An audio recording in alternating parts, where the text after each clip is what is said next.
have you heard anything, Dave, from EV? No, I haven't. Just this morning, that one Okay. text, but I haven't heard anything whether or not he's going to join us tonight or not.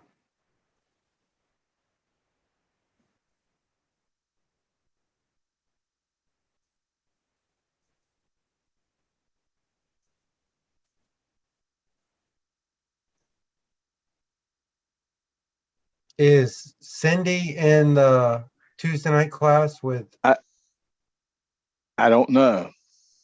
Okay, because we did send her an email. Hmm. I'll text her real quick and just see. Okay, I just sent EV a text, Dave.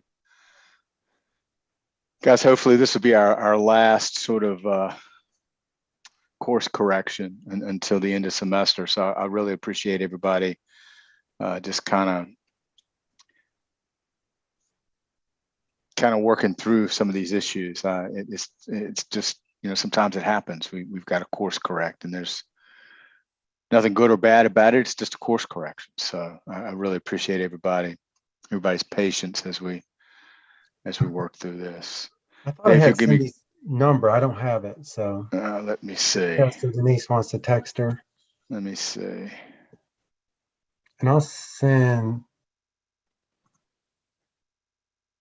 before we get started. I'll send her an invite from here. Here it is.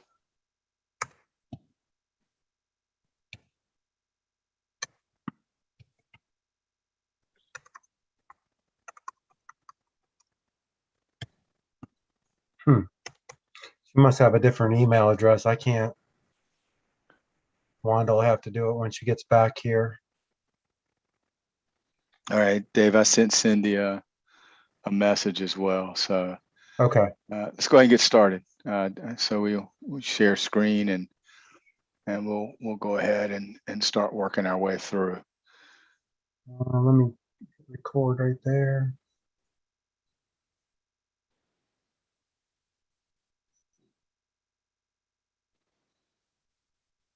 You are the host, sir. Thank you, David. Let me share screen. And which one do I want?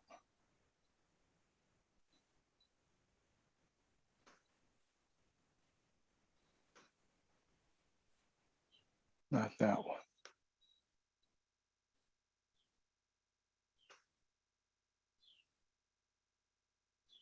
That one.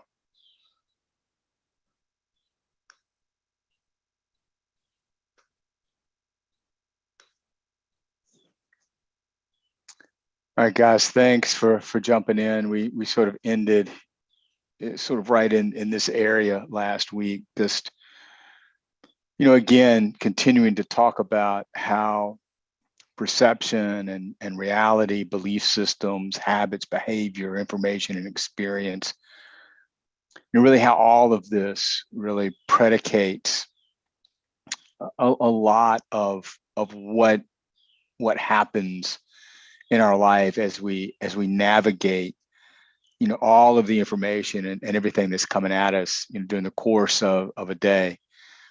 And I hope that we're learning how sort of this cycle works, how these patterns work. And I think it's just critically important that we just grasp the thought that if I want to change my experience, I've got to change my information. And if I want to change my outcome, right, then I've got to change the seed of my harvest. And so I think a lot of this information, as we kind of press through sort of a deeper understanding of how we work, right? I mean, that's really what we're learning is we're learning how our soul, our spirit, and our body, how all of these things work together. And the Apostle Paul, I think, was clear when he said, hey, look, you're in this world, but you're not of it. And we're in the world, we're here, we're on this earth. And it is a challenge for us to navigate the things of this world and not allow it to rub off on us and not allow ourselves to mix. And and conform. And again, Paul was clear: don't conform to this world, but be transformed. And I think that's this part, this transformational part that I hope we're really beginning to embrace and understand how we can take our experience, our life experience, and look at our circumstances and look at our situations, but then be able to change our information. And as we do that, as we change our information, we begin to change our experience. I want to start today, just kind of before we get into James, get back into James. I want to start with, and David and Terry, were sort of part of this morning, but I really felt that as we started getting into James, what we talked about yesterday in the group, in the men's group, I thought was really appropriate for today. And Proverbs 18:1 says, "He who willfully separates himself from God and man seeks his own desires. He quarrels against sound wisdom." You see, I think part of what we're learning to do is we are learning not to let our emotions, right, our soul, be ruled by our emotions, and not let our emotions then really carry the day and separate us from sound judgment, from wisdom, from God. And I think sometimes we get into this place where we are so emotionally overcharged that we can't hear Holy Spirit. We can't hear ourselves. We get trapped in sort of this overload, this flood of information, and this desire then to react out of what we see and what we hear, react out of our circumstances, react out of the situation that we're in, and we're just overcome. We're emotionally overcome with that, and because of that, what happens is we begin to seek our way, right? We want our way, and it's amazing to me, when the Roman soldiers came to arrest Jesus, Pete steps up and grabs a sword and cuts the ear off of the young man standing there, and Jesus, heals him, puts his ear back on, and then basically turns and looks at Pete and says, "Hey, Pete, look, man, we don't do that. That's not what we do. You're seeking your own way. You're going after what you feel is important and right in this moment. And because that moment was so emotionally charged, Peter reacted and sought his own way and ends up cutting an ear off. And then I think the retort, when Jesus turns and looks at Pete and says, "Pete, man, what in the world? Why are you doing this?" And then he said to Pete, and I think it's something that's really, really important for us to understand. He said to Pete, "Listen, if you live by the sword, you're going to die by the sword." Now, obviously, there's a literal meaning to that, and I get it. If you live by the sword, you'll die by the sword. But in the context of what we're talking about now, let's look at that in a little different way. If you live emotionally reacting, right, by the sword, right, then you're going to die in your emotional reactions. And I think that really becomes a place where we have to pause, and we have to think about, what are we doing and why, and all of these situations and things that are swirling around us, and all of the information that we're receiving, and all of the stuff that we're processing and bringing through our mind and through our eye gate and our ears, and we're hearing and we're seeing, we listen with our eyes, and inside of us,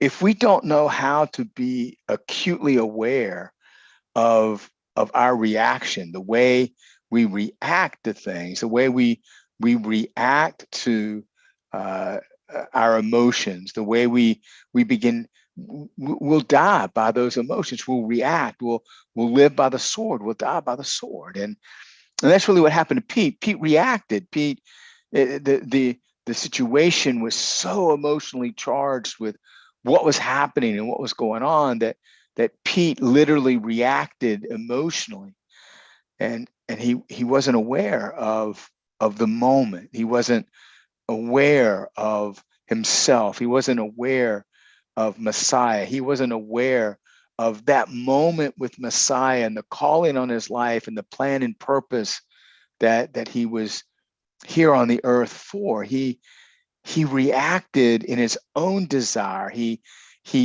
quarreled then against sound wisdom. And we've got to be careful that we don't do that, that we don't come into a place where we willfully separate, right? We let our emotions just run away with us and overwhelm us, and it's almost like we come to that place where we willfully step out of ourselves, and when we do that, we basically then engage in sort of this verbal dispute with truth, and then we rebel. We enter into a period of rebellion. Our emotions push us into this place of rebellion against the truth and against the will of God and against what God is trying to do in the moment.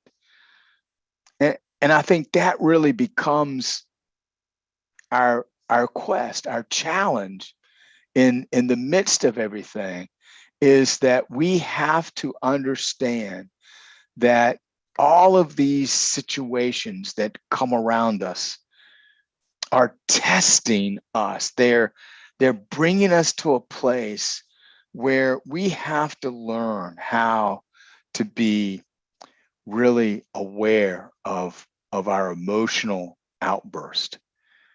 Because if we live by the sword, truly we'll die by the sword. And I don't want us to live in that place of overreacting or underreacting, for that matter, and I've said this before, and I just felt I need to say it again, and I want everybody to understand that, this really, I'm not saying that we're robots, or we're Spock, or we have no emotions, or we deadpan our emotions. What I am saying is that we become aware of those emotions, and we understand how then to navigate those emotions. We understand, and that understanding has to come out of an awareness. And I think for a lot of us in our life, we've never been taught to be aware of these things. And so when when things happen, situations come, and we're we're we find ourselves in conflict or turmoil or testing or trial. We find ourselves in these things of life that just happen. We've never been trained. We've not been put in a position where we understand how then to take our emotions and not let them have dominion over our actions, and not have dominion over our thinking, and heaven help us not have dominion over our mouth and over what we say. And so this really, it's a learned behavior. um, you watch 2-year-olds, they don't have a lot of filter, and they don't have a lot of learned behavior, and you say no to them, or they want something, or you take something from them that they want, and emotionally they they have no awareness, they have no reference point, they have no way of controlling their reaction and their actions to their emotions. And it's funny, we call it the terrible twos. And you know I think there's some 60-year-olds still going through terrible twos. And I don't think the terrible two is just limited to 2-year-olds. And I think, because we've never had any training, right? We've never had any training. We've never been aware of these things. We still act out. We still act on our emotions. We still react to things. And so I'm hopeful that we are getting to this place as really mature believers. And as we step into this place of maturity, then we begin to understand how we rise above sort of this emotional fog that can happen. And I'm always amazed that as an athlete, right before an athletic contest, or right before you get started, there's this surge of adrenaline that pumps through your body. You're excited, and you're ready to go, and there's this adrenaline that's pumping through you. And I remember I had an old coach look at me one time, and we were getting ready to go out, and you were just ready to go, and you had all of this stuff pumping through you. And coach looked at me, and he gave me probably one of the best pieces of advice and wisdom I ever received as an athlete. He said, "Don't let your adrenaline make you a hero." And I thought about that, and as I've gone through my life, that having stuck with me, of being able to settle myself, being able to not let my emotions rule me, or cloud my thinking. And I was in the 8th grade when he told me that. I mean, I was what, 12, 13, 14 years old when he looked at me. And I'll never forget it. We were getting ready to go out for the kickoff, and we were all in a huddle standing around him. And he just looked me right dead in the face, and he told me, he said, "Purdue, don't let your adrenaline make you a hero." And I thought about that. I thought, well, isn't that what I want to be, as a hero? But think about it. Think about what happens when we react, and we don't have a cool head, and you rush into something without collectively thinking about what's in front of you, or what you need to do, or preparing, or being ready for the situation. And I remember I took a deep breath, and I calmed myself down. And I remember going forward from that one game, learning how not to let the hype and the excitement and the emotion of what was getting ready to happen to take me out of what I needed to do, and how I needed to perform, and what the game and the situations were all about. And as I got older, I started applying that really to my entire life, as I begin to see the benefit of learning to control my emotions, and not letting my emotions sort of run away with me, run me out of an awareness of what needs to transpire and what needs to take place, and not get ahead, or you run so far ahead, so far fast that you lose your breath, or you get tired really quickly. And that was the one thing that I recognized, that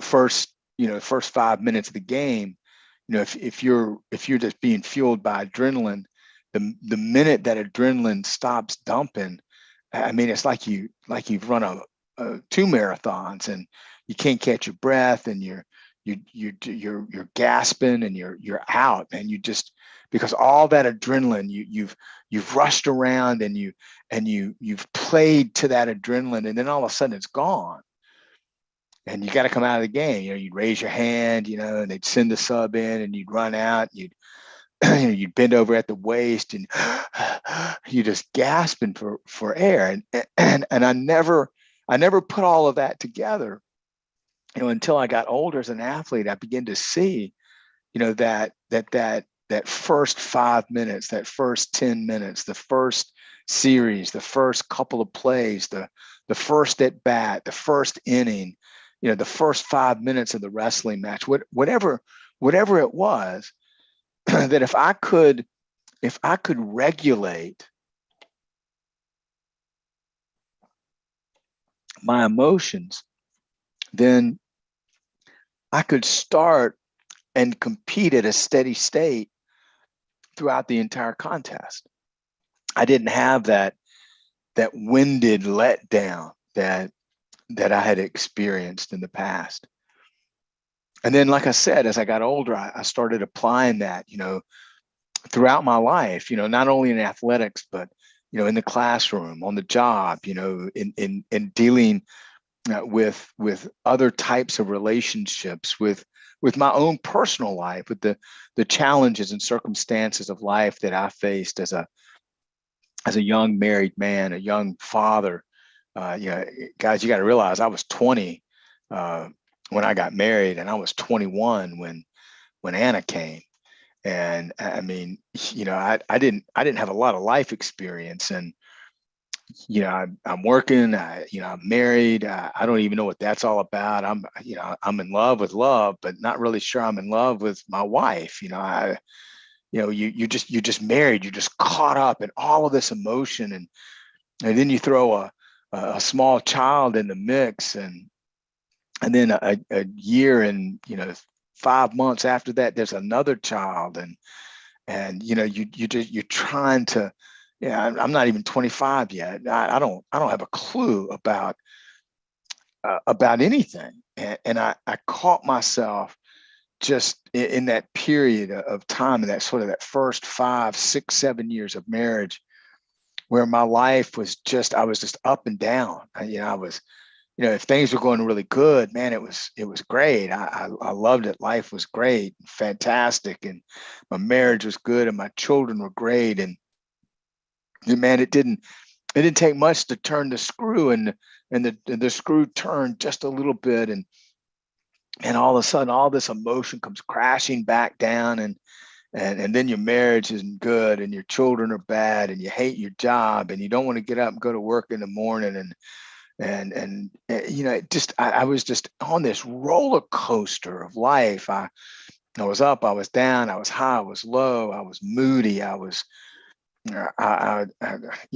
like we've joked about sometimes, reading Psalms, I felt like David. There was a day where I felt, my gosh, I'm dying, and my tongue is black, and my insides are jelly and ashes, and the sun is 1 billion degrees Fahrenheit, and nobody loves me, and nobody's around me, and even God has forsaken me, and the rocks are yelling at me, kind of, to man, it's great. I won the battle. It's amazing. I'm the hero. I'm fantastic. I'm awesome. This is great.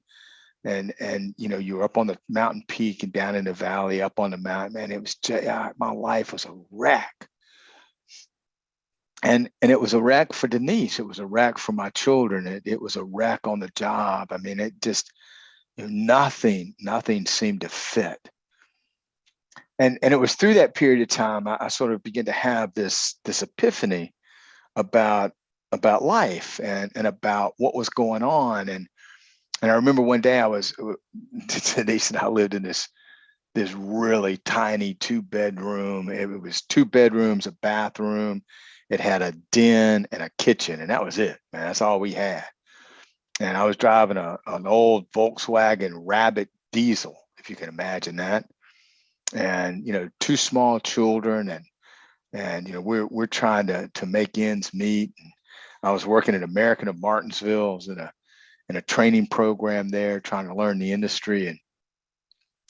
And you know, I was sitting in the den, and I was just thinking. I was thinking about, you know, life, and I was thinking about the difficulties of everything that I was facing and the circumstances. And you know, you have that moment where you're like, man, do I really want to keep doing this? Is this, you know, the lie comes, you know, as good as it's going to get, or you know, would you expect? You know, this is just the best days are right now, and I'm just, I was like, no, I don't buy that. I don't believe that. I don't I don't think that's the way this is designed to be. I don't think that's the way my life is designed to be. And I was sitting there on the couch, and all of a sudden I had one of those flashbacks. I'm sure you guys have had those flashbacks too, where you where you flash back, and you're back in that moment. And I looked up, and I don't know if it was an open vision. I don't know if it was in my mind, imagination. I just remember it very clearly at that moment. And and I heard this coach, you know, tell me, Purdue, don't let the adrenaline make you a hero. I was just sitting there, and I thought, you know what? And that's what I'm doing. I'm doing that in life. I'm fighting these battles. I'm up, I'm down, I'm tired all the time. I don't sleep well. Nobody likes me. I don't even like myself. And I came to the conclusion that what was happening was I was an emotional wreck. I was in emotional turmoil, waiting for the other shoe to drop, not wondering if I was going to have a job the next day, you know, wondering if I was going to be able to put diesel fuel in my Volkswagen Rabbit. It was light blue, by the way. It was a stick shift. It was a 4-speed, 4-cylinder, light blue hatchback Volkswagen Rabbit that Denise absolutely hated. I'm not sure I liked it much either. But when we got married, I had a Fiat Roadster, a 2-seater, and we had children. I couldn't put the children in the bucket seat in the back of the Roadster. I don't think that would have gone over too well. And I remember getting rid of the Fiat Roadster for this light blue, you know, Volkswagen Rabbit diesel. And every time you started it, it would go, it sounded like it was getting falling apart. You know, you'd wonder, you know, my gosh, is this it? And just letting, you know, emotions just really rule the day and run away with me. Now, I wonder sometimes how we made it through those days, but we did. We made it. We made it through, and you know, thankfully, you know, we lived to fight another day, right? And so, you know, I was just so thankful that, you know, we got to this place where I started then really trying to apply what I had learned athletically, you know, over the course from the 8th grade, you know, through college, you know, playing athletics, and how I learned to master, you know, my emotions within, you know, the athletic performance, how to master my emotions and taking exams. And you know, it's so funny. I mean, one of the lessons that I still go back to today. I don't know how many of you on the call have ever taken organic chemistry. I did, and I was a sophomore in college, and my organic chemistry professor was Dr. Stuart Clow, and Dr. Clow was a wee little man. He was probably, you know, 5'6", and I remember going in that class, and our first, you know, I'm pre-med, and man, this is a big class, man. This is the class. This is the weed out class. As a pre-med major at the University of Richmond, this was the weed out class, and you know, you had to perform. You know, you had to make this class count. And there I was in a small class. There were 15 of us, and we were all pre-med majors. We were all chemistry majors as well. And here we sat in that class, and man, the comparison and competition. We all knew that at the end of this semester, several of us weren't going to be left, and at the end of the year, we would know, pretty quickly whether or not our fate had been sealed, whether or not we were going to get a spot at the Medical College of Virginia or some other medical school across the United States. And we sit there in that class. The trepidation of that class was amazing to begin with. The chemistry was outlandish. I mean, it was just. I was playing ball, and I remember traveling, going on road trips, and today everybody uses these little iPads to do all the chemistry building, the chemical building, the molecule building. We had these little tinker toys. I had a box. I had this box of literally, guys, I'm telling you, it looked like tinker toys. They're green, yellow, red, blue sticks with little round things that we would stick in, and we would build molecules out of that. And when we were talking about the benzene ring, or we were talking about an ester, or we were talking about double bonded oxygen to an organic cyclical, we were building all of this stuff. We were putting it together, and we had this real live 3D model in front of us. Today they do that on the iPad, and they spin it around and can look at it. It's so neat what they do today. But here I was, I'm traveling, I'm playing ball, and I've got my organic chemistry book that was like 19 inches thick. And I'm toting around my little box of tinker toys. And I'm sitting there in study hall. Everybody else is in study hall in the morning. We're playing in the afternoon, and I'm sitting over there at my table, and I'm building these molecules. I'm doing dry science experiments because I wasn't in the lab, so I had to do dry science experiments. And part of my grade was the proctor. I would have to go through the experiment, and I would have to build each component of the experiment, and then I would have to build the final product. And the proctor would have to come through, and he would have to check and check off the fact that yes, indeed, I'd built the right final molecule.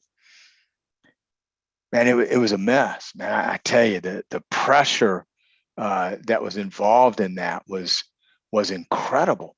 Just having to be there. You're in Charlottesville, Virginia. You're playing UVA. You got a game on Tuesday afternoon, Wednesday afternoon, Thursday afternoon, and then you're leaving Charlottesville, driving to Washington, D.C. to play Catholic University in Georgetown.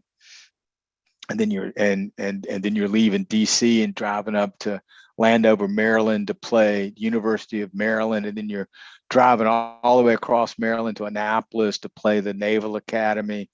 And then you're driving down 95, and you're going to stop. You're going to play Old Dominion, then you're going to play William and Mary, and then you're coming home. And you spent a week and a half on the road, living out of your gym bag and building these models, trying to navigate my way through organic chemistry. And man, I got to tell you, I laugh at those days now, but man, that was just an incredible period of time where there was just so much pressure and so much stuff going on. And I remember the first exam. We get to the first exam, and you've put all this time into preparing, and the first exam was all about nomenclature. And it was really interesting. If any of you have ever taken any type of chemistry, the first 50 questions were the chemical name, methanol. And then we would have to draw the methanol molecule. And then the second 50 were the molecule, and we had to name it. And he lays the test down, and you look at the first page, and you're thinking that the first 5 or 6 are going to be, pretty easy. You can get the first 5 or 6 out of the way, get a little momentum going. And he laid the test down. I looked at the first one. I couldn't even read it. My everything in me just went blank. And yeah, we had taken a test.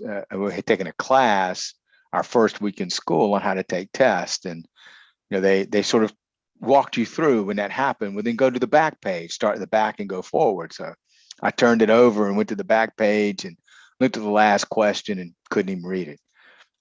And so I'm in this fog. Here I am in this class with all of these other students who were probably way much smarter than I was. And they're over there scratching away on the paper, and I'm sitting there looking at it. I'm like, I can't even read the first question. Well, then all of a sudden, if you guys have been in a lab and you've ever used an old Bunsen burner, they had these little starters that created sparks, and it would make a funny scratching sound, like a and all of a sudden I hear this scratching sound. And if you've ever heard a Bunsen burner start, you're going to know what I'm going to do. It went. There was this kind of this muffled sort of explosion, and I'm sitting there and I looked up, and there's Dr. Clow sitting at the head of the class at his table, Bunsen burner wide open. Got all this noise. I'm in this confused state. I'm trying to take this test. I've been on the road for a week and a half, trying to get all my work done in a study hall, in a hotel, room, trying to play baseball in the afternoon, living on a bus, eating at McDonald's. It just, and he's up there with glass pipettes making little animals with his glass pipettes. He was making the glass menagerie as I'm trying to take this test. I remember sitting there thinking to myself, why am I here? What in the world have I gotten myself into? I don't a bit more belong here than I can fly out the window. It was just, and all you can imagine all of this stuff that I'm trying to deal with, and I've got to take this test, and I'm sitting there, and I remembered, look, how do you deal with it? How do you deal with your first at bat? When you're digging in the batter's box, how do you deal with your first at bat? How do you focus? How do you prioritize? How do you execute? How do you get all of that out of you? How do you calm yourself, in your first at bat? And so now here I am, you got the glass menagerie going on. I'm trying to take this test. I've been on the road. I've been building these little stupid models. And now all I'm thinking about is how do I approach my first at bat, in a game against the University of Virginia. How do you handle that? And then it dawned on me. I said, wait a minute, why don't I handle this situation in the same manner? Why don't I take everything that's going on around me, and why don't I handle it in the same manner? Why don't I take that same approach, that emotionally, that same approach, and really trying to understand how to focus, prioritize, and execute, how I did that athletically. Why don't I apply that to this situation in this moment right now? And I did. And it was amazing how all of a sudden, all of the distraction, all of the external stuff. Now, I know it's hard for people to believe. I played in front of some really big crowds. Now, I've never played in front of a crowd of over 25,000 people, but now I've played in front of some big crowds, and crowds can be really noisy. And I've told people this, and people look at me like I've absolutely lost my mind. But when you're on the field, when you're playing, you don't hear any of that. None of it. It's really kind of surreal when you're out there on the field, or you're in the batter's box, or you're on the wrestling mat, you're competing, all of a sudden you focus, you prioritize, and you execute, and all of the external stuff goes away. And so I did that. I did that in the classroom. I was sitting there, and all of a sudden, everything got very still and very quiet. When all the external stuff went away, I looked back down at my paper. I'd flipped it back over to the first question. I read it and I said, I know what that is. And so I answered the first question. I started working through the test. And before you know it, I had answered all 100 questions plus the 2 extra credit questions. And I say all that, I share that story with you to say that we have to approach life that way. I've learned over the course of my 61 years now that I can't act like I did when I was 2 years old at 61 and expect A, to be taken seriously, number one. Two, to be able to focus, prioritize, and execute anything, to work with a team, to lead, to be successful, to find success. I can't act like a petulant 2-year-old. Matter of fact, nobody likes a petulant 2-year-old who's 61 years old. And that wears thin really, really quickly. And so I've learned, from these experiences, as I sat there on the couch now, kind of fast forward after my organic chemistry, now fast forward, 5 years into marriage, and I'm sitting on the sofa, and I hear my coach, again, Purdue, focus, prioritize, execute. Don't let adrenaline make you a hero. And all of a sudden, it just brought this clarity to me. And I thought to myself, I said, I'm my own worst enemy. I've created 95% of the mess I'm in by really allowing myself to be on such an emotional roller coaster all the time, up, down, all around, tossed back, to and forth, double-minded, just crazy, insane. Can't make decisions, making bad choices, sowing seed out of my mouth that is producing a terrible harvest. And then letting that harvest and letting the seed of the harvest and the fruit of the harvest fuel me emotionally even more. Shame, guilt, condemnation. I'm no good. I'm not a good dad. I'm not a good husband. I'm not a provider. I'm a failure. I just all these things. And as we've said so many times since we started this class for the last 6 weeks now, you'll never rise above your level of immaturity.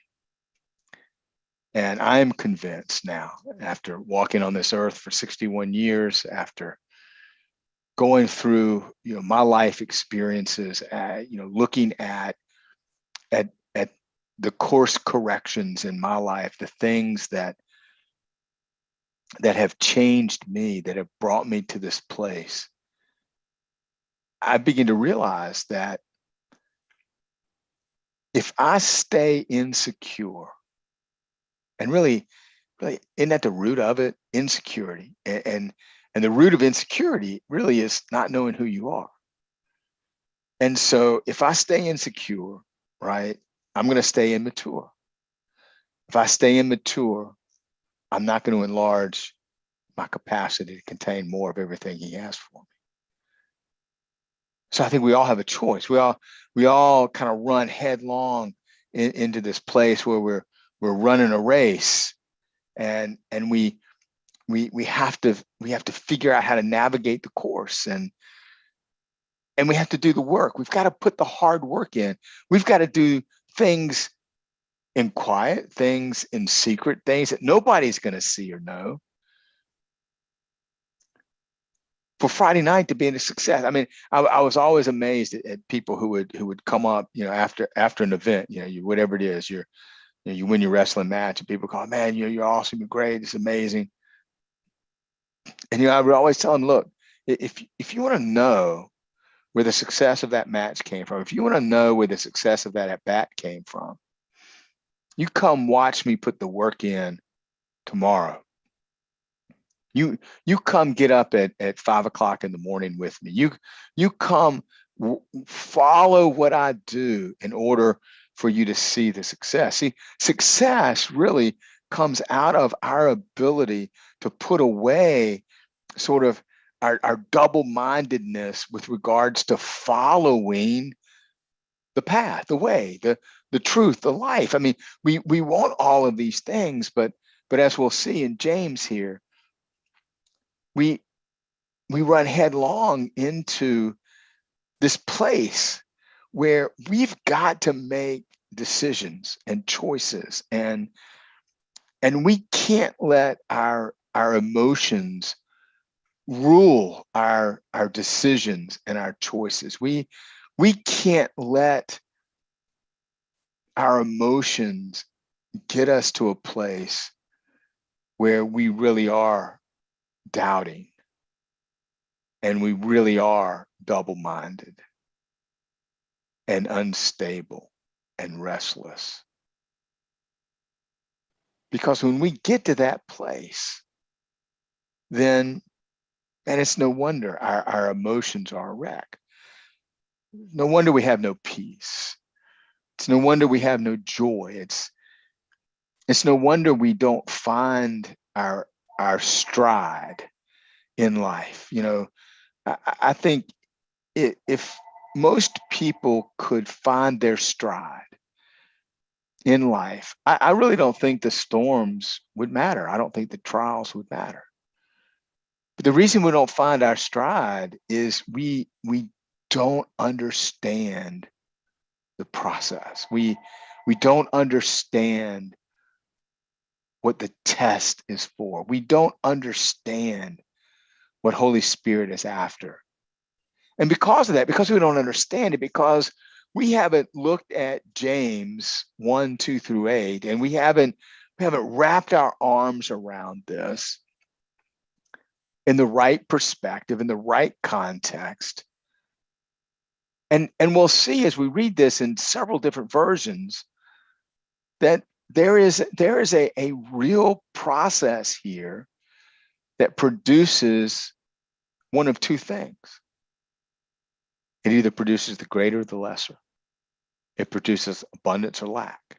It produces light or dark. There's no other way around it. And so a lot of our harvest, a lot of the fruit of our harvest really is of our own doing.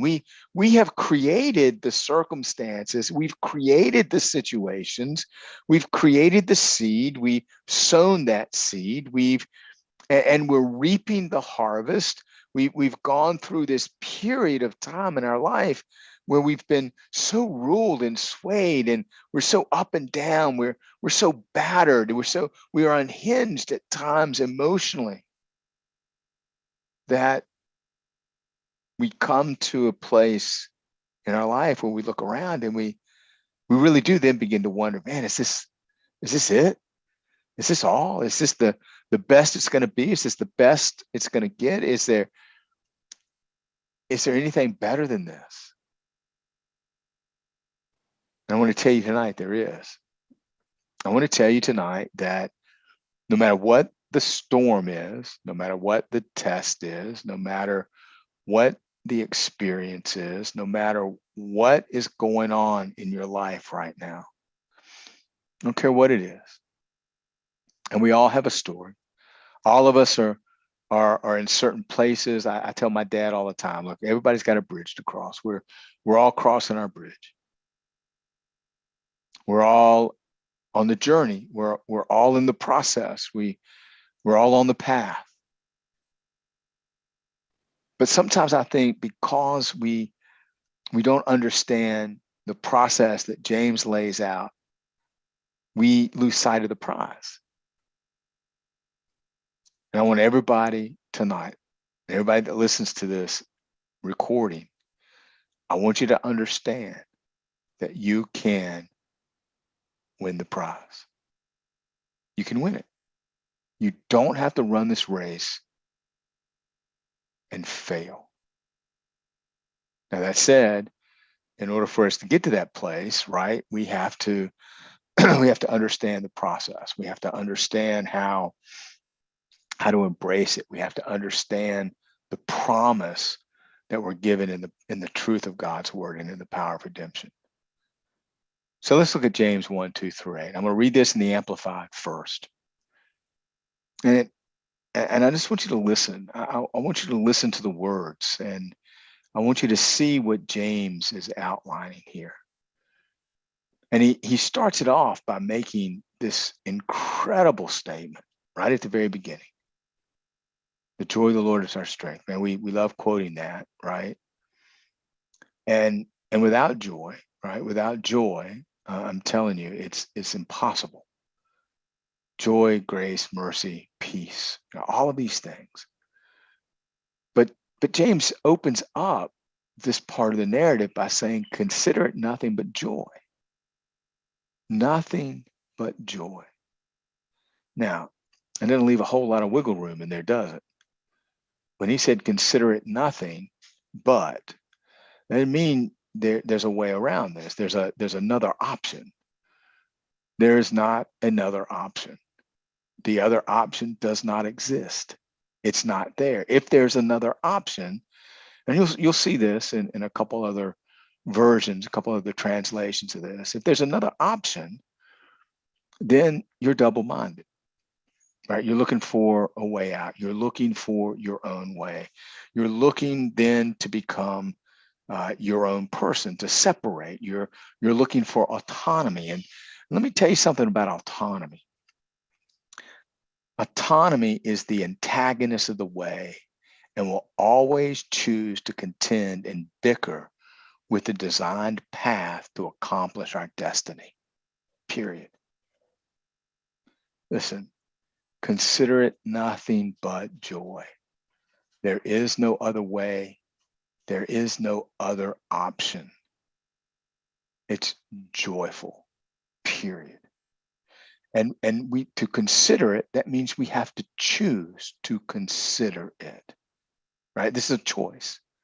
You have a choice. Consider it nothing but, look, first of all, there's no option. Number two, you got to choose joy. You got to say, and he opens it up this way. And then when you get into the text, when you start looking into the narrative, I see why James starts it this way. And he says, look, consider it nothing but joy. There's no option, and you choose. Whenever you fall into various trials. Now, you guys can take a Post-it note for the rest of the week. You can write that one sentence. Consider it nothing but joy whenever you fall into various trials. And you put that Post-it note all over the place, because I'm telling you, if you are looking for another option, you're looking for autonomy. And when you start looking for autonomy, you are separating yourself from the very thing that can get you through whatever it is you're going through, right? So again, let me read this one more time to you. Autonomy is the antagonist to the way, capital W-A-Y, and will always choose to contend and bicker with the designed path to accomplish our destiny. There is no other option. If you're looking for another option, you're looking for autonomy. You want to do it your way. The way of the kingdom is in that first part of the sentence, right before the comma. The way of the kingdom is to consider it nothing but joy whenever you fall into various trials. Okay, what the trial is. Okay, how tough it is. Okay, how difficult it is. Yes, they can be very, very difficult. But if we choose some other thing, and remember joy, now joy is not an emotion. Joy is an attribute of the fruit of the Spirit, love. But it is spiritual. It has a spiritual dynamic. It comes out of the greater, right? Joy is not happiness. Happiness is a fickle emotion. Emotions are so fickle, they move around.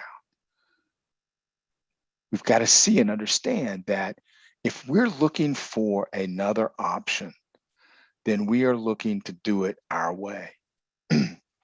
And when we do that, what's interesting is autonomy emerges when we're tired of the grind, right?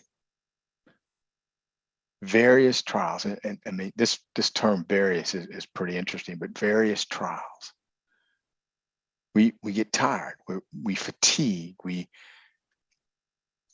get into this place where these various trials of life that just kind of work to grind away really the rough edges of our life to bring us to a point of total humility and total submission to the way. And what happens is it whispers to us that there's a better and easier way. There are no options. And that is the first key to understanding what is going on when we are in life and we are faced with turmoil and storms and testing and trials and situations and circumstances. Sometimes we may not even understand, but we have to consider it nothing but joy. Now, I don't know about you, Joseph has a dream and he's got this coat, and the next thing you know, he finds himself being sold as a slave. I'm not sure I would have understood that. I'm really not sure I would have found somewhere deep inside me to consider that joy. I'm not sure Joseph understood, Potiphar's wife's accusation of rape, finding himself again in jail, finding himself overlooked. Can we, in these situations that we don't understand? See, that's the other part of this too, just as a side note, part of the challenge that we find ourselves in, and the reason we look for another option is because we're trying to figure it out.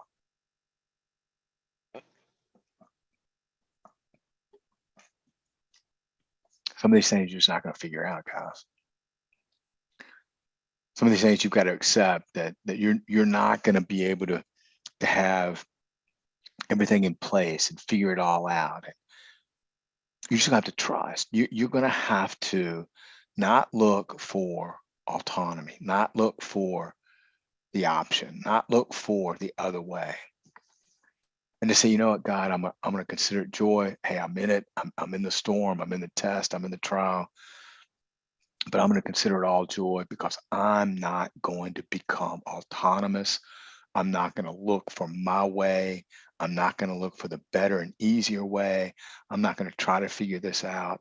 I'm going to trust you. I'm going to lean into you because I know the second sentence. And so here's the second sentence. Be assured that the testing of your faith through experience. Oh, imagine that. So these various trials really are to test our faith through experience.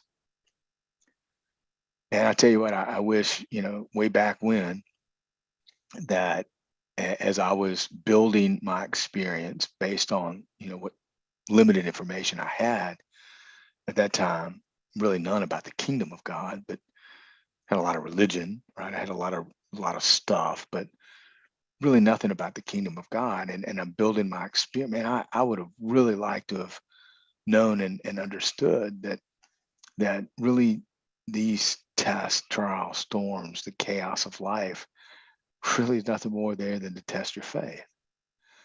And so you can see how if our information package, right, if what we know isn't built upon the right foundational things, then we see that our faith will bend, crumble.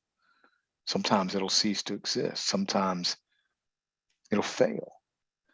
And through all of that, we're building this experience out of not understanding the testing of our faith. Because in the test of our faith, because we didn't understand that first sentence.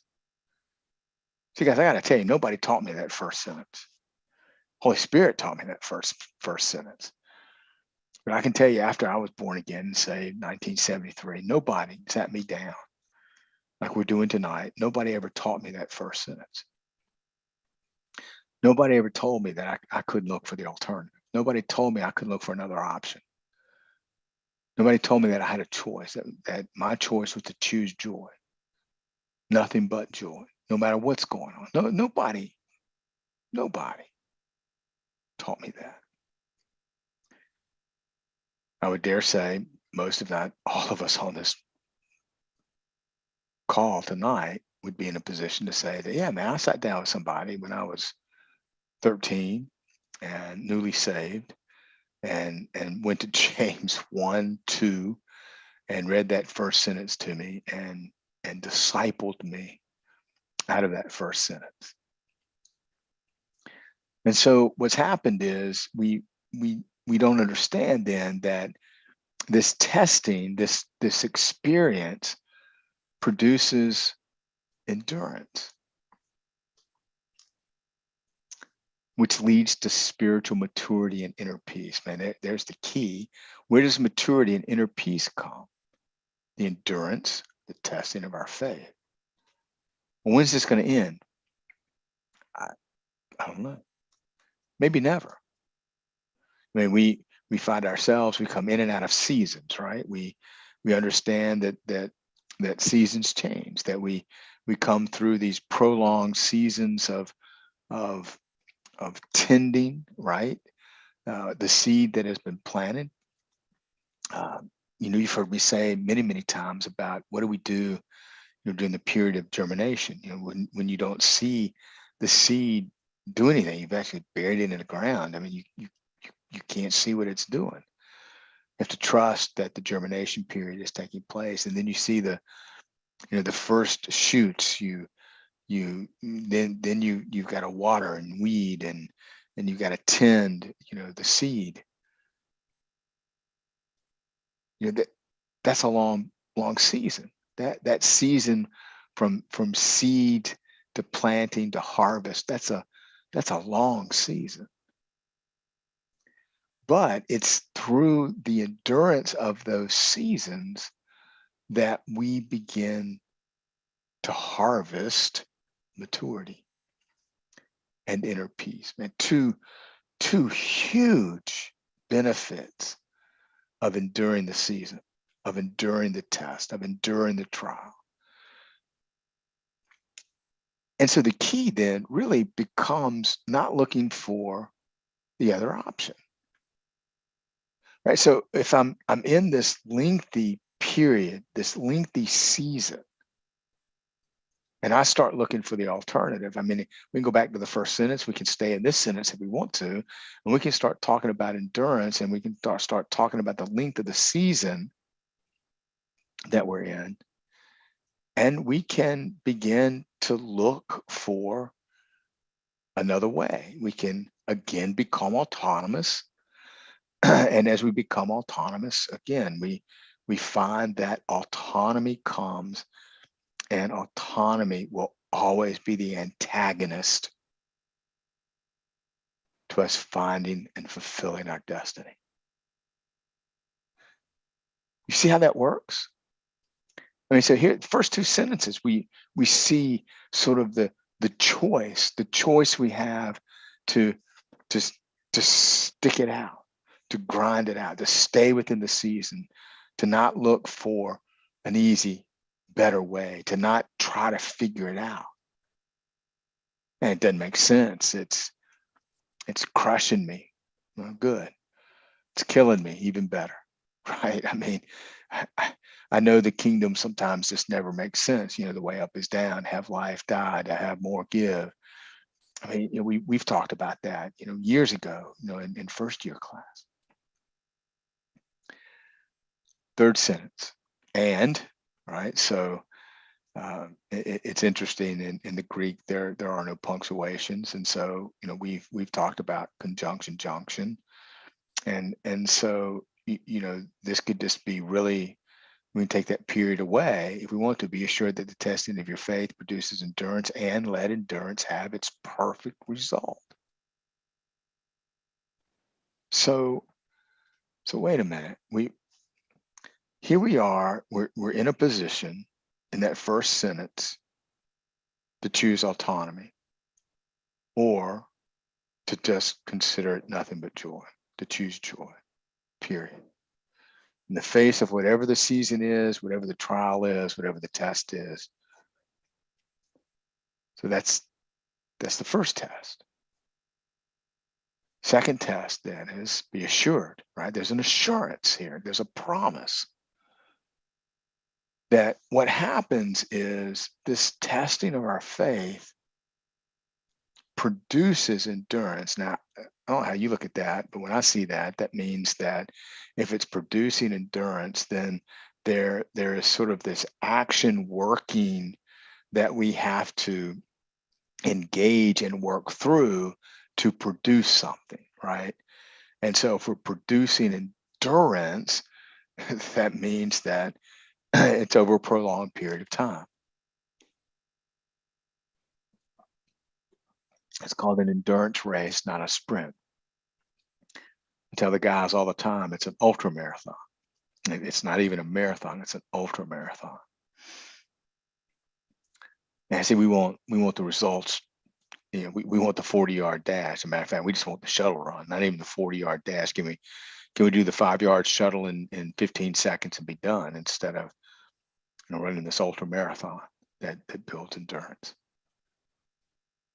But look at the benefit of that. Look at what happens if we don't choose to be autonomous, if we don't choose our way, if we don't begin looking for the life hack, right? Everybody wants the hack. Everybody, but there's no hack. I think we've covered that. There's no hack. There's no easy way. There's no escape. There's the minute you start looking for the way out, you become autonomous. The minute you become autonomous, let me read it again. Let me read it again.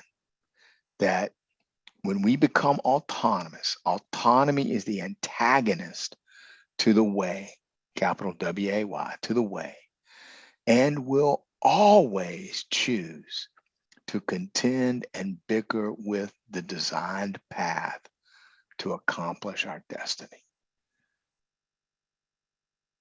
So really, this is a choice of whether or not we want to choose the way, or we want to choose our way.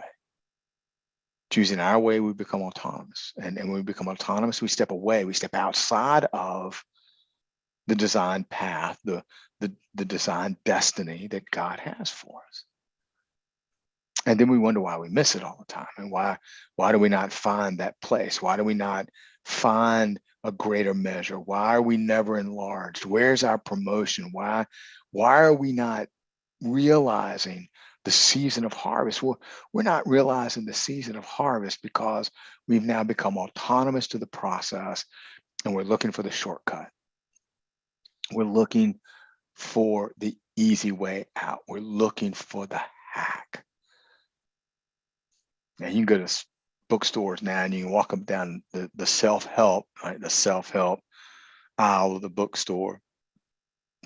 There must be dozens of books life hack everything. How to hack cleaning the bathroom, how to hack cooking spaghetti, how to, I mean, it's incredible. Listen, my grandmother had a recipe. It was a butterscotch pie recipe. And not my grandma, I'm sorry, my wife's grandma. And she made these butterscotch pies. She only made them once a year. She made them right leading up to Thanksgiving, and they were incredible. And it was really good. And she would start making these pies. And I can remember my wife telling me about, how long and difficult this process was.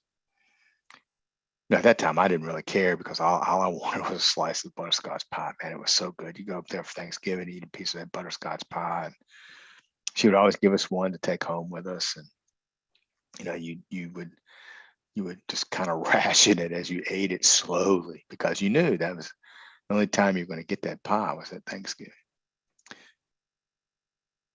Well, sadly, or maybe joyfully, however you want to look at it, right? Your choice.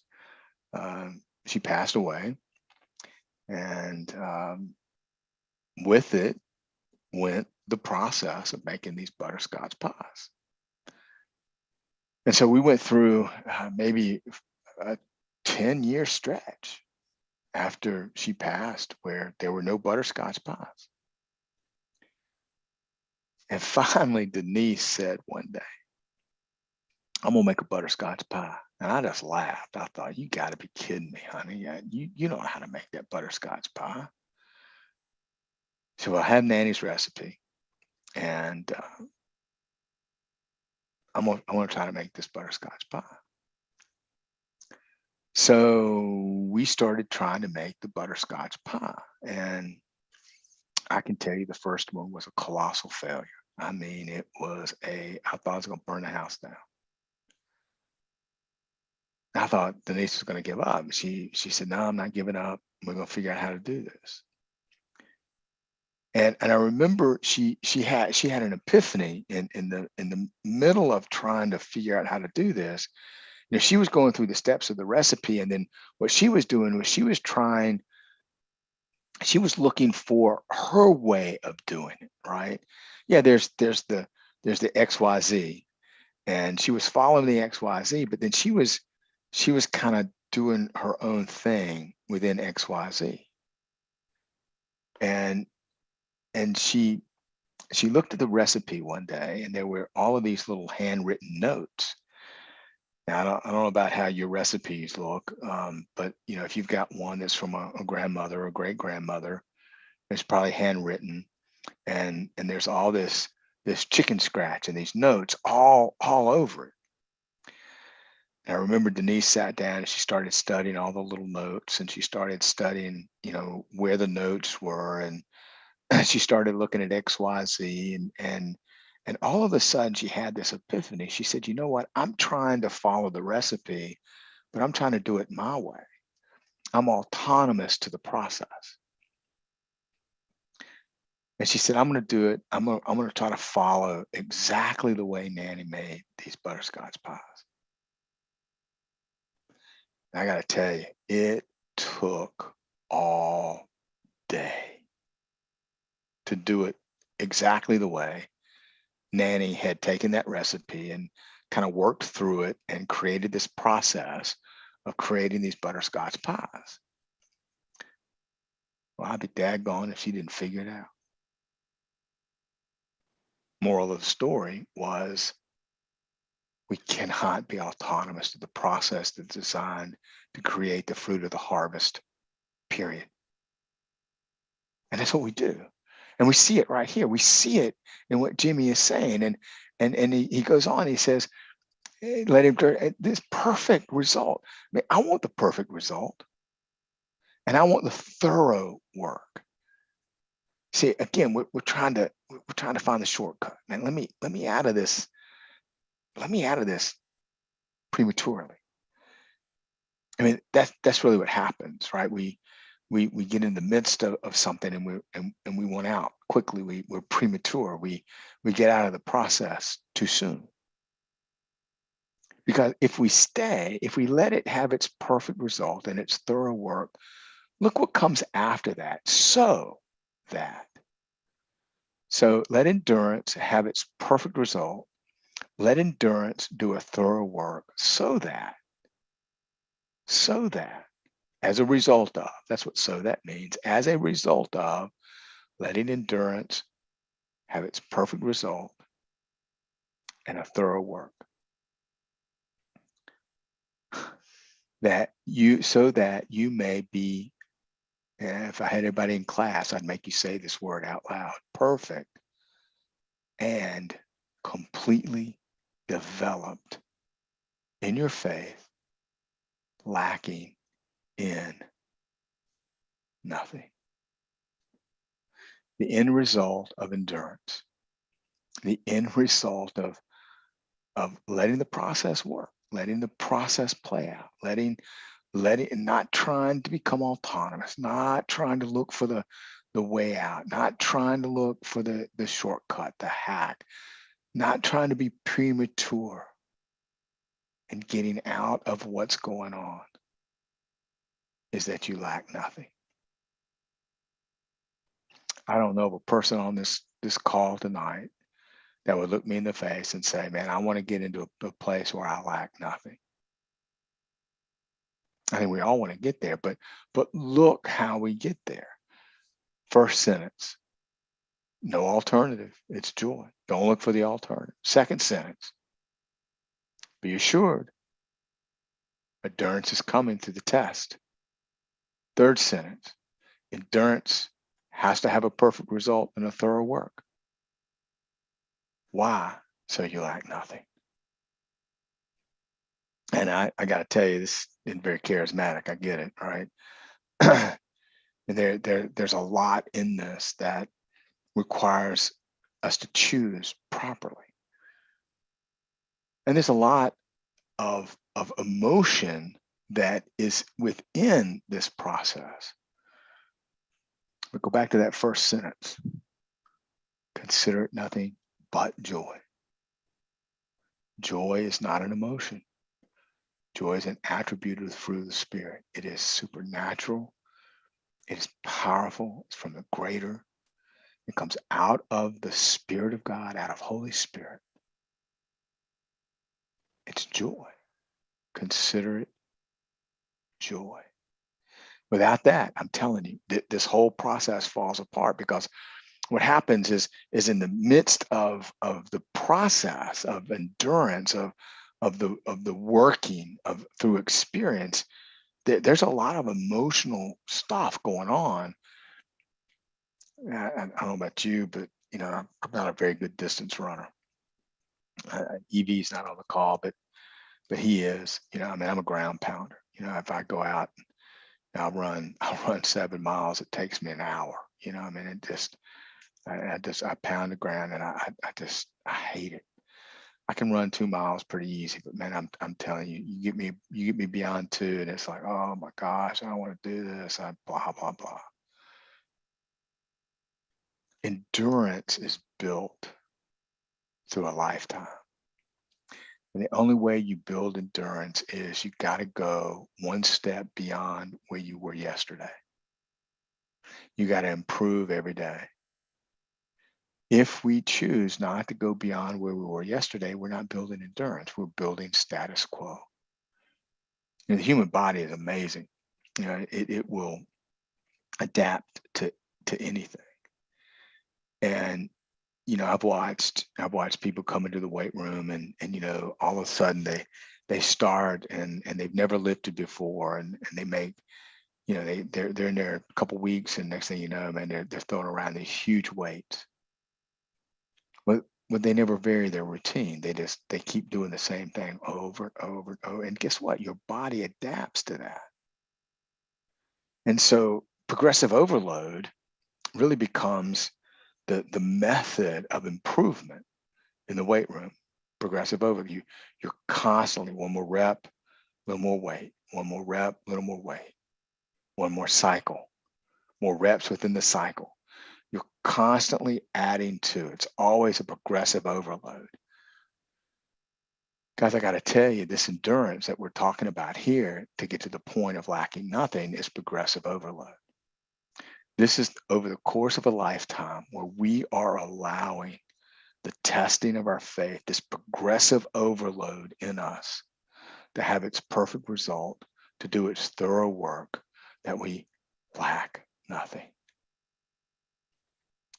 And then I like what it says here: if you lack wisdom to guide you through a decision or circumstance, ask. And listen, he's going to give it to you generously without rebuke or blame. But ask for wisdom and faith. Don't doubt God's willingness to help. The one who doubts. See, now here's where it gets really messy, right? Here's where autonomy comes in.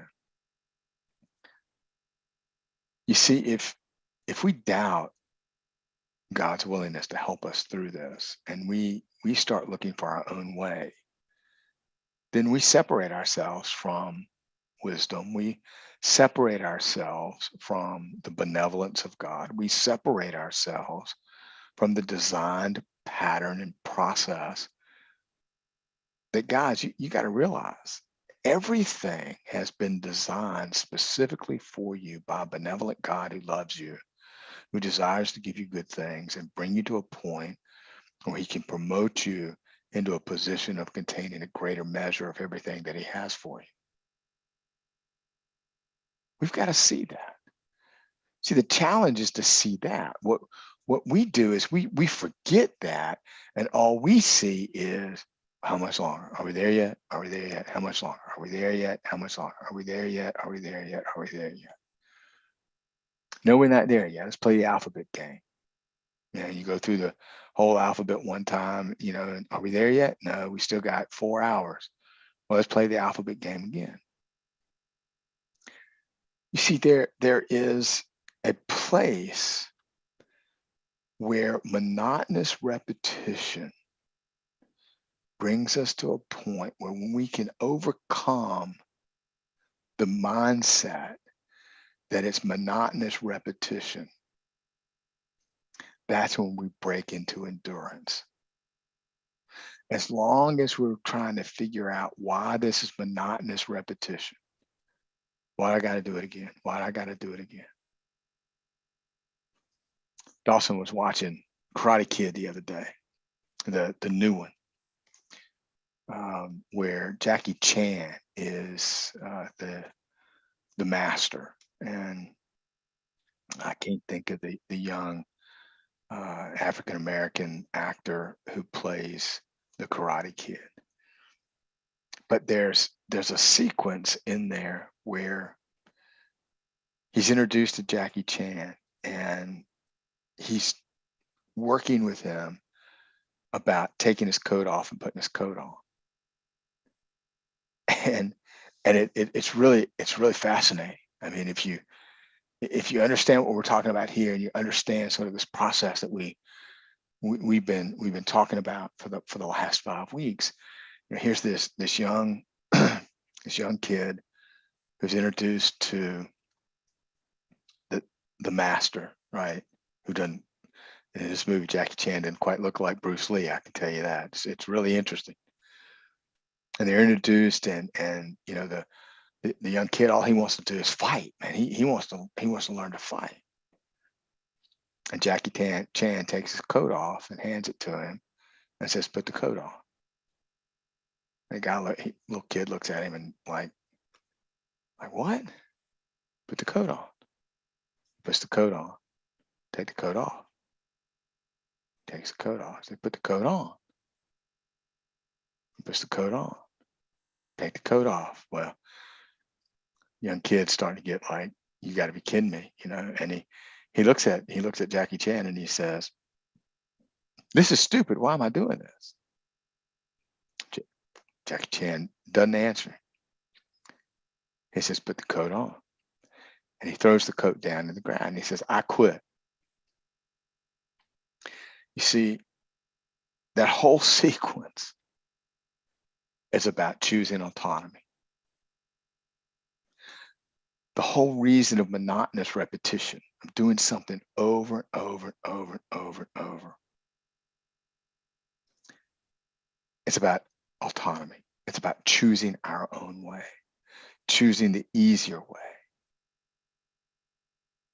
Man, these guys are approaching their day 98. 2 days. We've been working through the same tasking order now for 100 days. And that same and at the end of each night, you've got to put the 2 checks in that say you've completed the tasking order. And it's the same thing every single day, the same 5 or 6 things every single day. Nothing changes. Nothing's added to it. Nothing's taken away. Every morning you get up at 6 o'clock, you got to say good morning. Every night before you go to bed, you got to say good night. You got to read a chapter of Proverbs. You got to drink your water. You got to walk your mile. There's a tasking order. Every day you got to do the same thing over and over and over and over again for 100 days. These guys have been doing that. Why? And that just sounds so crazy. I can't believe they've been doing the same. It's about endurance and it's about autonomy. I'm telling you guys, you will not see the fruit of James 1, 2 through 8 until we lay aside our autonomy, until we stop looking for the other option, until we get to the point where the monotonous repetition of taking the coat on and putting the coat on, right? When we break through that, when we get to the point where it doesn't matter. I'm going to read tomorrow will be the 20th. I'm going to read chapter 20 of the book of Proverbs. I have probably read chapter 20 of the book of Proverbs now for over 30 years. Every month on the 20th day of the month, I have read Proverbs chapter 20 for over 30 years.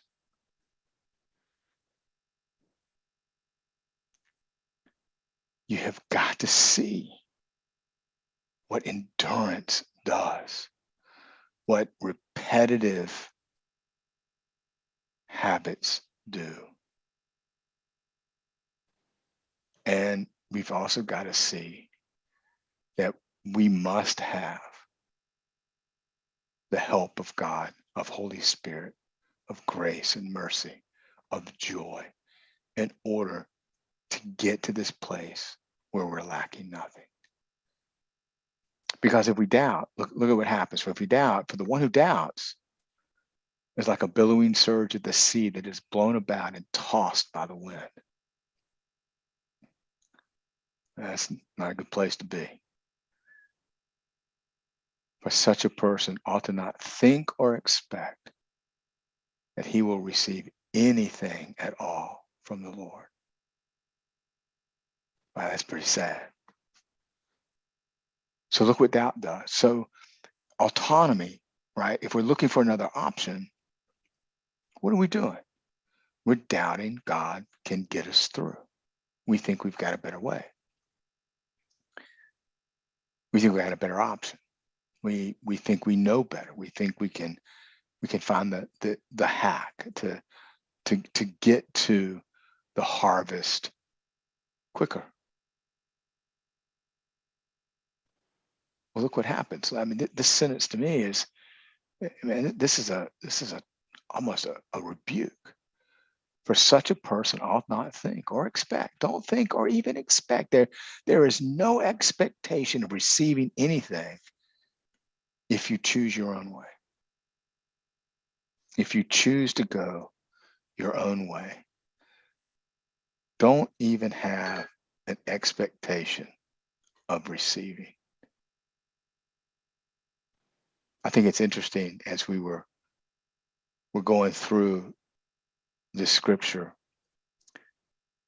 we focus on a word. Every day there's a word that we focus on. So the word of the day for the 19th or the 18th was separate. And so as I do the study and as I prepare this for the guys, I found it interesting that when we looked at it, it's interesting that the Latin root means square. So the Latin root of the word separate means square.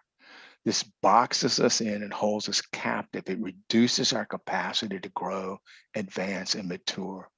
The easy way only leads to status quo, and it hems us in on all four sides. Autonomy or separation creates a void that the adversary will fill with suspicion. Is this the right way? Is there an easier way? How much longer? Will it get any better? Is this as good as it gets?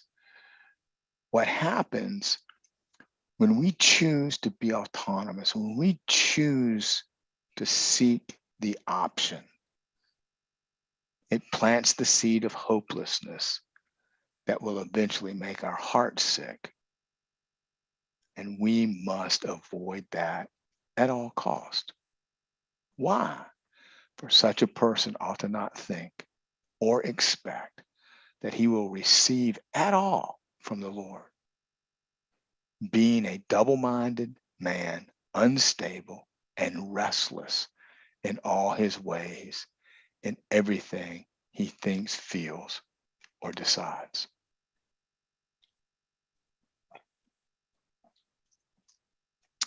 There's a choice. There's a choice in the first sentence for looking for another option than joy. And then there's a choice in the second sentence of autonomy. And I got to tell you that the source of most immaturity is autonomy. Because the source of autonomy is that 2-year-old petulant child who wants it his way. And when he doesn't get it his way, then he pitches a fit. And he lets his emotions just overweigh good decisions. He reacts, he chooses poorly, and before you know it, he finds himself in a situation where he's unstable, he's restless in everything that he does. Two parts to this. I mean, we look at 2 through 8, those first two sentences. Then there's sort of this thing called endurance.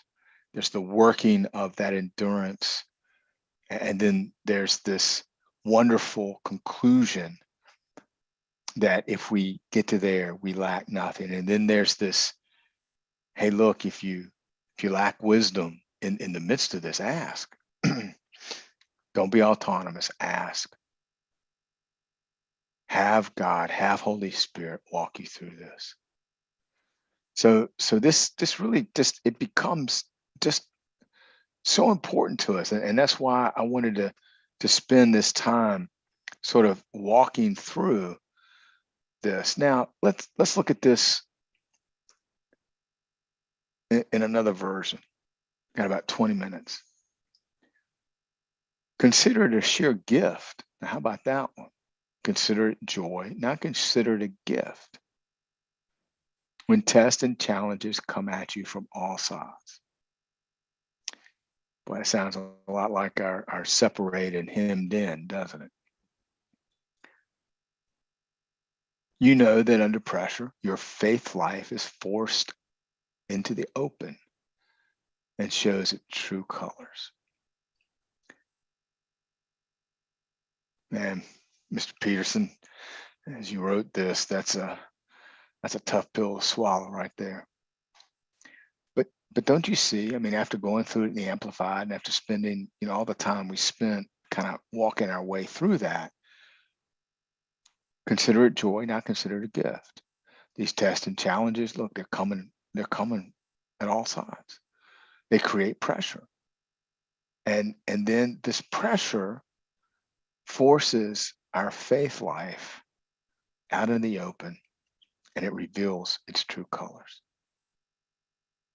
So I like this next sentence. So don't try to get out of anything prematurely. All right. So we find ourselves, in the pressure, right? Our faith life is under pressure from all sides, all around us. No matter what's going on, it's there. Pressure's there. And then James says, "Hey, look, so right, you're there. So don't try to get out of anything premature. Don't look for the escape. Don't jump out. See, we get to this place where we can I jump out of the frying pan into the fire, right, so to speak. Why? Let it do its work. Why? So you become mature. There's the key, right? So the pressure of our life, the pressing of our faith produces maturity. And not only maturity, but well-developed maturity that has no deficiency. Insecurity and immaturity, right? I mean, insecurity is the root of immaturity. We'll never rise above our level of immaturity. And so we find ourselves in this position where the testing of our life, the pressure, the trials, the various trials come really to work in us, right, through our experience, as we saw in the amplified version, so that we then mature. And there's I want well-developed maturity, right? And in order to get well-developed maturity, I mean, it's just like anything, if you're gonna be good at anything, you got to put the work in. If you're gonna be proficient, if you're gonna become well-developed in I don't care what it is, whether it's accounting, math, whether it's cooking, whether it's mowing the lawn. I mean, I've seen these guys out there with their riding lawnmowers, cutting their grass. Man, I got to tell you, I spend a lot of time in my yard, and I'm envious of the way they move around their yard. Where they put the time in it. They study their yard. They study their grass. We get good grass seed, as we've talked about, good fertilizer, and they got a good friend like David Lynch, who knows a whole lot about seed and fertilizer. You pick his brain and you study and you get out and you do the work. Why? And then you got a very mature, well-developed yard that has no deficiency. This is about us now. We do the same thing. It's with our life. What do you want people to see? When people look at you and they describe you in one word, how do you want them to describe you? Diligent, hardworking, there, character, virtue, or lazy, undependable, wishy-washy, can't make up their mind, passive aggressive.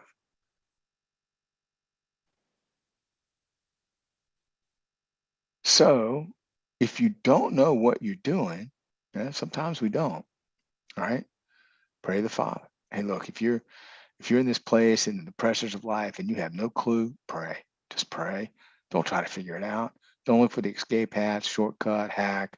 Don't exit prematurely. Don't jump out of the frying pan in the fire. Just take a deep breath and pray. Breathe and pray. Breathe and pray. Just breathe. See, because our Father loves to help, and we'll get it. We'll get his help. You can't be autonomous, though. You can't look for your own way. Again, don't you see how autonomy just erodes and eats away at the path, at the designed path that has been chosen for us? Ask boldly, right? Ask boldly. Believe. Don't give it a second thought. Right? There's no option. Second thought's the option. People, I love this term, worry their prayer. People who worry their prayer. Listen to your words. Listen to the way you're approaching. Listen to what you're asking for. How much doubt and worry and trepidation in your prayers. I like this. People who worry their prayers are like wind-whipped waves.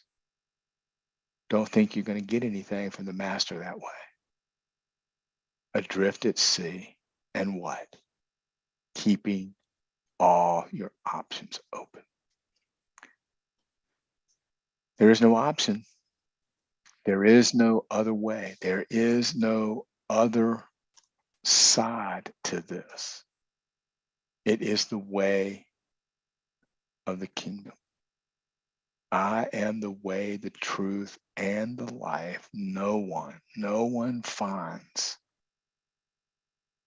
except through me. See, we just get in that place, in that position where we don't want to endure it. Look, it's tough, it's hard, it's dirty, it's nasty. I get it. I understand that.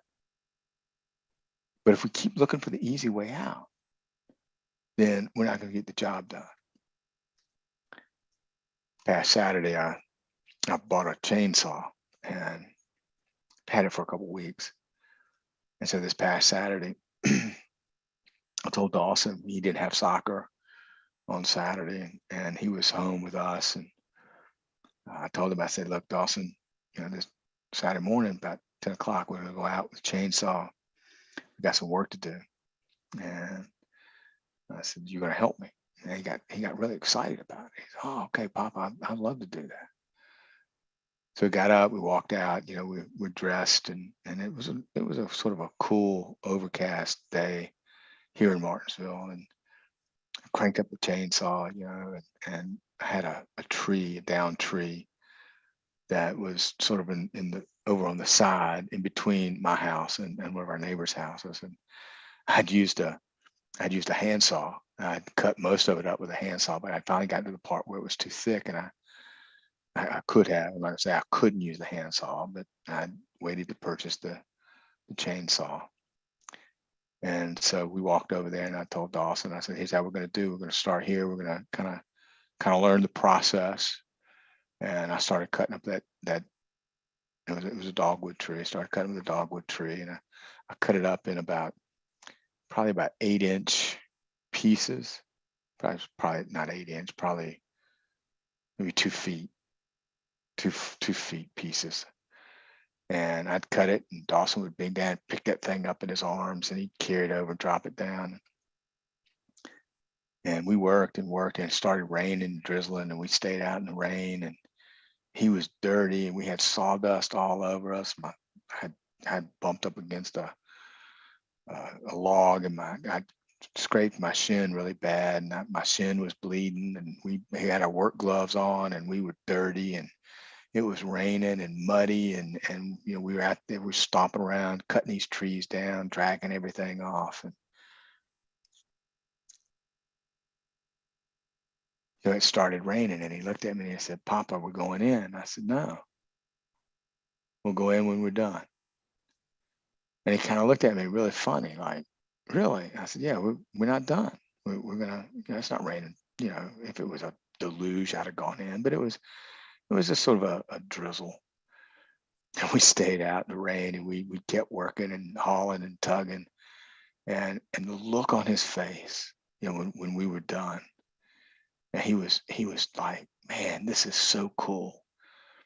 And we had such a good time, and we finished our work. And I was standing up in the kitchen window looking back, across our backyard, and it so opened up the back, and it just looked good. And Dawson was standing there. I was looking. We have a big window in our kitchen that kind of looks out over our backyard. And I was standing there looking, and Dawson came up, and he stood next to me, and he put his arm around me, and he said, Papa, that looks good, doesn't it? I said, yeah, buddy, it looks good. I said, you know why it looks good? He said, no, Papa, why? I said, because we put the work in. We didn't quit until we were done. Guys, look, this race, this path, this journey that we're on, that's what this is all about. It might rain a little bit. It may storm. It may be a little dirty. You may make a mess or two here or there. I mean, it's not going to be sometimes the easiest thing to do. Sometimes it's going to be really, really difficult. But we can't We can't let those things stop us from moving forward, from growing and maturing and enlarging. You see, we want promotion. We all do. I mean, come on, let's be real. All of us want promotion. But the only way we position ourselves for promotion is to do the work. We have to go through these tests and these trials to find our place of promotion. I'm going to stop there tonight. It's 8:22. And we'll take a little time.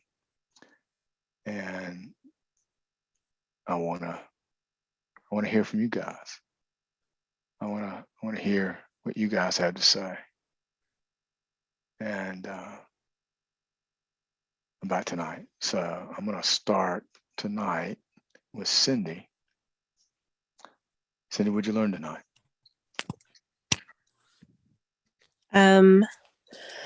Well, what I started hearing was the difference between running around and running a race. And that was so different for me. And then that the endurance is on the other side of the joy and on the other side of choosing to race. For some reason, I just didn't know. I mean, I just thought the endurance happened first, like during the running around, and then you built endurance and you got your race. And then somewhere along you learned the joy, and like the joy's first and the race, Yes. and the endurance is on the other side of that. And that's really good.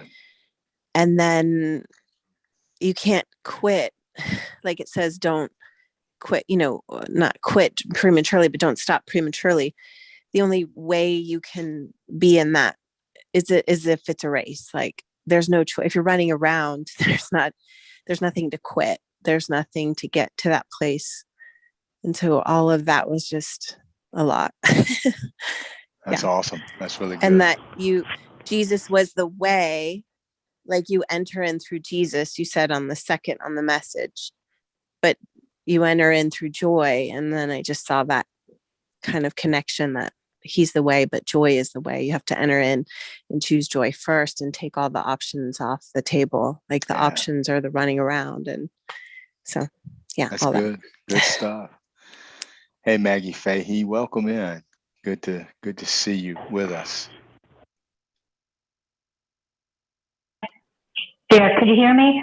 I can, yes. What'd you learn tonight, Max? Welcome back. Thanks. I wasn't here for the first part of it, but the thing that really hit me was no other options. We've been given the keys to the kingdom. The biggest key is this key we've been given tonight. This key is, there's no other options. This key opens up everything to be able to use all the other keys. That's great, Maggie. That's fantastic. Amen to that. Jimmy Lynn. Well, I just keep, and through what you said, just endurance and perseverance allows us to put the work in, which leads us to accomplish our true identity and our destiny. Amen. Amen. That's right. Very good. Terry Miller. So I pretty much latched on to autonomy and realizing that autonomy brings us the glory. But if we acknowledge him as our only option, then he's able to work himself through us, and then he receives the glory. That's great. And That's I keep hearing the phrase, burn the ships. Yeah, that's right. Burn the ships. No way back, right? Right. That's great. Robin. I will never rise above the level of my immaturity. I can. Thank you, Father. Whew. I can win this race. Yes, you can. I will win this race. Yes. Yes, you can. Yes, you will. Absolutely. Yes, ma'am. David. You know, I went back to this morning, and I didn't realize that we could be disqualified, you know, but it says that in, you know, run the race to not be disqualified. And I was thinking while you were talking about your coaches and everything, um, you were set upon a task maybe to run, and sometimes the coach doesn't tell you when it's finished. But that's the testing part. That's where the endurance comes from, when you don't know when the race ends, but you continue to run because that's what you're supposed to do. And, you know, I think that how many times have we started diets, started a exercise plan, started this or started that, and never finished because we didn't know when it was going to end. Right. But if Holy Spirit says, do this, you have to continue to do it, or that's when the disqualification happens, when you stop. That's good, David. That's really good. Linda.